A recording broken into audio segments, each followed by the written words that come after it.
நானும் என் ஹஸ்பண்டும் எங்கே போயிட்டுருக்கோன்னு பார்த்தீங்கன்னா, நேத்திக்கு சம்பள நாள். சம்பளம் வாங்கின கையோட எனக்கு பிடிச்சமான ஸ்வீட் வாங்கி தரணும்னு சொல்லிட்டு குப்தா பவன்ஸ்க்கு போயிட்டுருக்கோம்.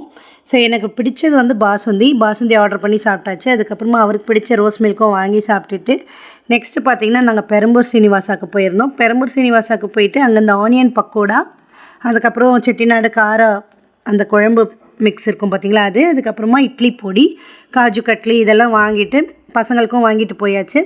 ஸோ வாங்கிட்டு போன கையோடு பார்த்தீங்கன்னா ஹஸ்பண்டுக்கு வந்து எப்போவுமே சேலரி வாங்கினதுக்கப்புறமா ஏடிஎம்லேருந்து கேஷாக எடுத்து எனக்கு 1000 பாப்பாவுக்கு 1000 கொடுத்துருவாரு. ஸோ அதை வந்து நாங்கள் மந்த்லி சேவிங்ஸில் வச்சுக்கலாம், இல்லை நம்ம செலவுக்கு வச்சுக்கலாம், எப்படினாலும் பண்ணிக்கோங்க. ஆனால் நீங்கள் வந்து மணியை ஹேண்டில் பண்ண கற்றுக்கோங்க அப்படின்னு சொல்லிட்டு எங்களுக்கு சொல்லி தான் கொடுப்பாரு. ஸோ நாங்கள் ரொம்ப ஹாப்பி ஆகிடுவோம். நீங்களும் உங்களுக்கான மணியை கொஞ்சம் கொஞ்சமாக சேவிங்ஸ் பண்ணுங்கள், உங்கள் பசங்களுக்கும் சொல்லிக் கொடுங்க. இந்த மினி விலாக் உங்களுக்கு பிடிச்சிருக்குன்னு நினைக்கிறேன். பிடிச்சிருந்தா மறக்காமல் சப்ஸ்கிரைப் பண்ணி சப்போர்ட் பண்ணுங்கள். நெக்ஸ்ட் வீடியோவில் நம்ம பார்க்கலாம். தேங்க்யூ, பாய்.